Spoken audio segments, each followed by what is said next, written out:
Hello, my name is Paul Bugenhagen. I'm the head coach for the Hobart Rowing Program. I'm privileged to introduce a man who helped create our great Hobart basketball, baseball, and soccer traditions, a Geneva legend, Mr. Leonard DeFrancesco.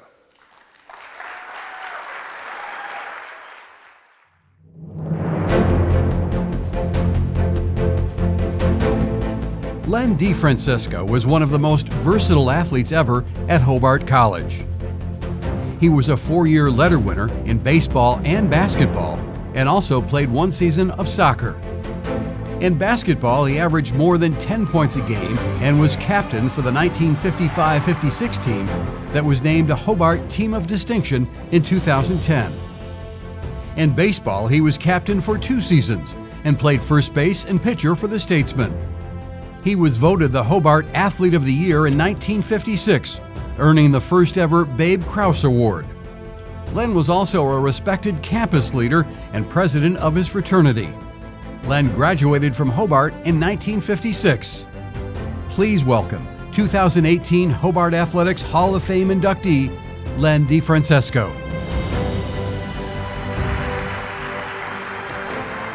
It's my honor to present Leonard DeFrancesco for induction into the Hobart Athletics Hall of Fame.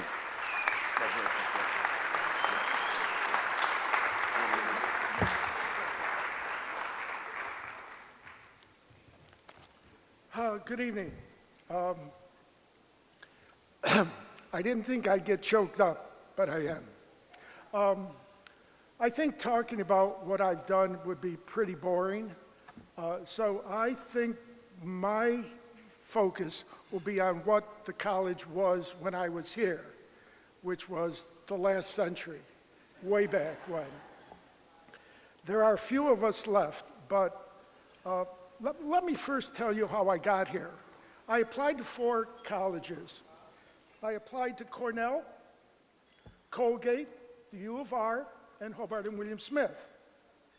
I spent a weekend in Cornell, didn't get much of an offer. I had fairly good athletic skills.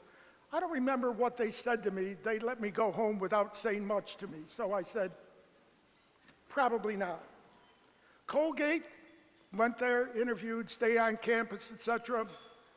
They told me I had to take 1 more math course. No way was I going to take another math course. I can remember high school math. Okay, U of R, it was close. I was in Rochester. Good school, good academics. Submitted an application, waited.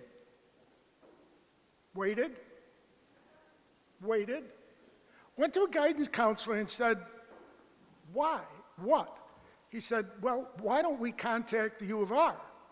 So we contacted the U of R and they said, we never got your application. Okay, U of R, no way, because the deadline had been reached, etc. So the only choice was to go to Hobart and William Smith. I would have to say that was probably one of the most fortunate situations that I have ever been in. Okay, now, we heard a list of professors, etc., and other personnel that were here at the college. Let me read you some things that would be, I think, significant, not about me.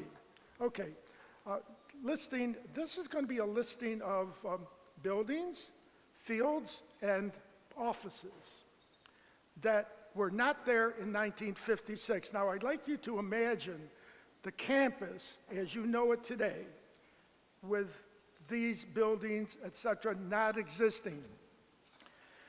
It's going to be long.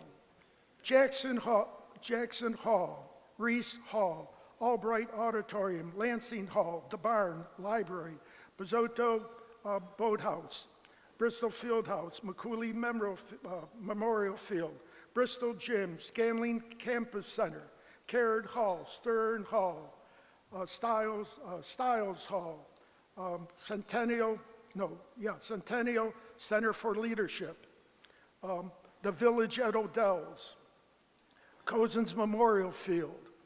I could go on. A lot of open spaces. Today, the campus is, I would say, as beautiful as it was before, even though we have additional buildings here. The architects did a great job in incorporating all of the new buildings as to what it was in 1952, 56. So we all should be proud of what the architects and the college administration has done to maintain our campus.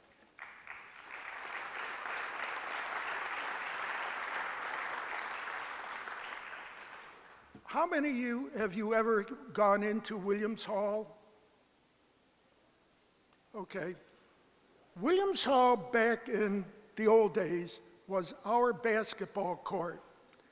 It was small in length, or short in length and width. A track ran around the corners of it so the track people could run. We couldn't shoot baskets from the corners because the ball would hit the ceiling and come back and hit us in the head.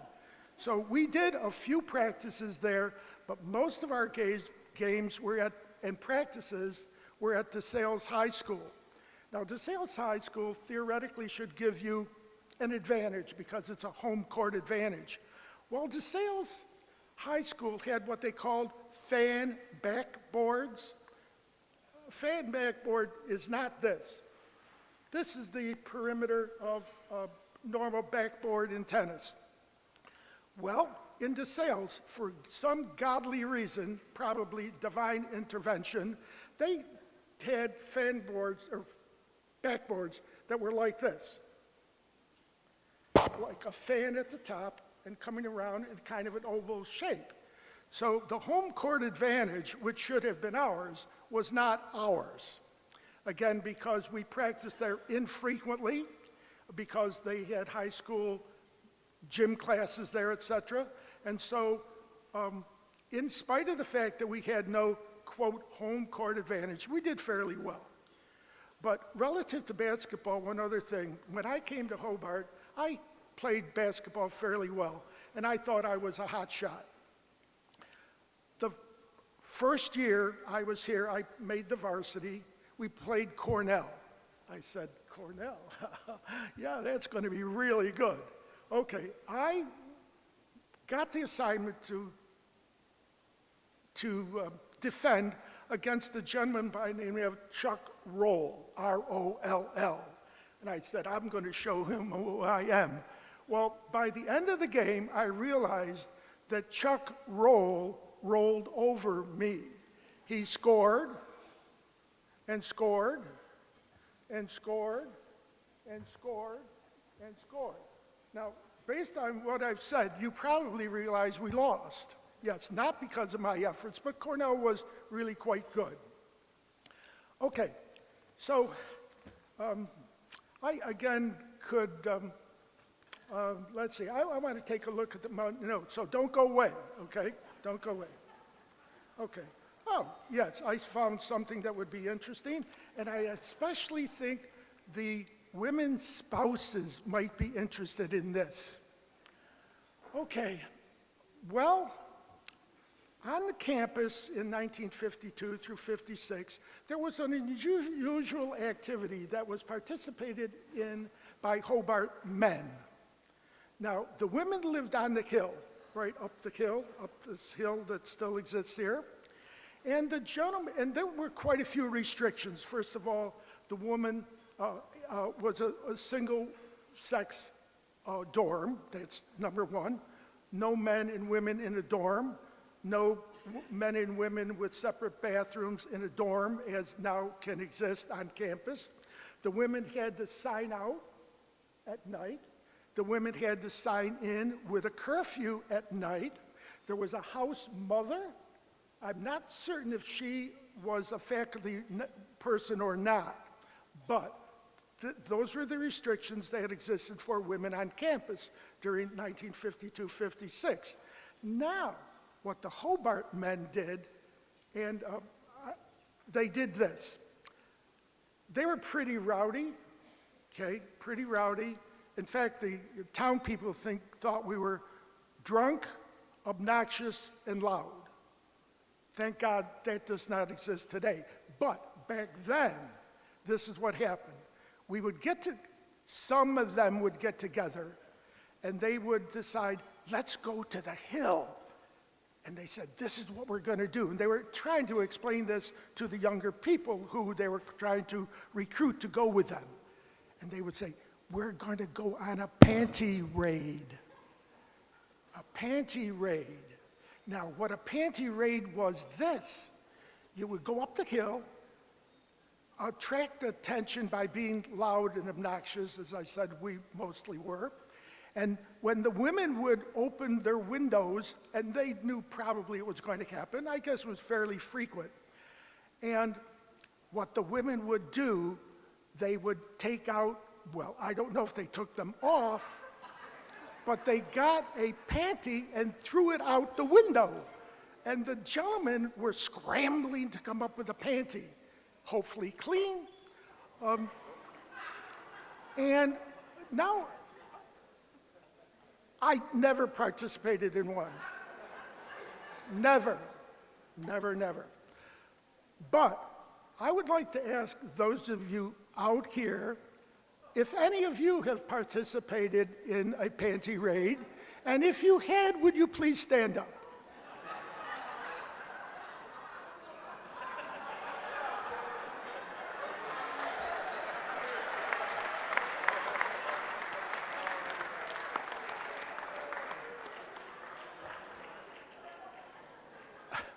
I never thought anybody would have stood up in this auditorium based on answering that question. Okay, on a more serious note, I'd like to thank all of you for being here. I know we have some people from California. I had sons coming in from Waterloo, New York, that took them 5 minutes. Albany, a daughter, 3 daughters from Rochester. No, from Geneva. So thank you for coming. We had a number of people, a fellow tennis coach, Dan Davids. Would you stand up a minute, Dan? Okay, Dan was probably the best tennis player in Geneva ever. And so, you know, utilizing the smarts that I learned at Hobart and William Smith, I selected Dan as my doubles partner in doubles, tennis, and we won innumerable tournaments because I kept saying, it's yours, it's yours, it's yours. And he was the most consistent player in the city, and the singles player, extremely talented there. And so we won, you know. It was very, very exhilarating to win as many as we did because of his efforts. Now, one other thing, I've heard a reference to the Oaks. How many of you, raise hands, okay, and this is not embarrassing, how many of you did attend the Oaks? Oh my God. Okay, it was a watering hole on the corner of Pulteney Street and 5 and 20. As you're going south, if you're good in directions, as you're going south on Pulteney, it would be on the left-hand side where one of the entrance signs are. And the Oaks was, I used the word watering hole, as you notice how many guys raised their hand. And we found that there were a number of alien women that came to the watering hole to meet Hobart men because they knew Hobart men had money. Because the tuition at that time was per semester $375. And I just found out that the tuition per semester here is only $27,000. So back then, we had a lot of money. Okay, so I talked to a friend the other day, and we were talking about the watering hole, the Twin Oaks.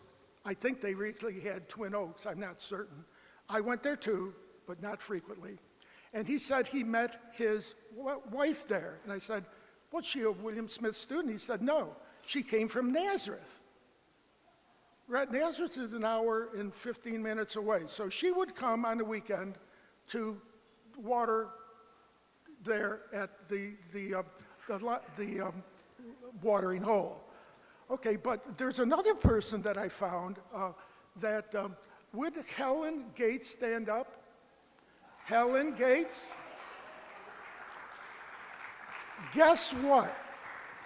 She was a Nazareth student, a girls' school, who came to the watering hole, met her future husband, and got married. So back in those days, we were kind of a refuge for alien women. And so she is the second one that I found out who came from Nazareth to Geneva to hunt. So again, thank you very much, and it's a great honor.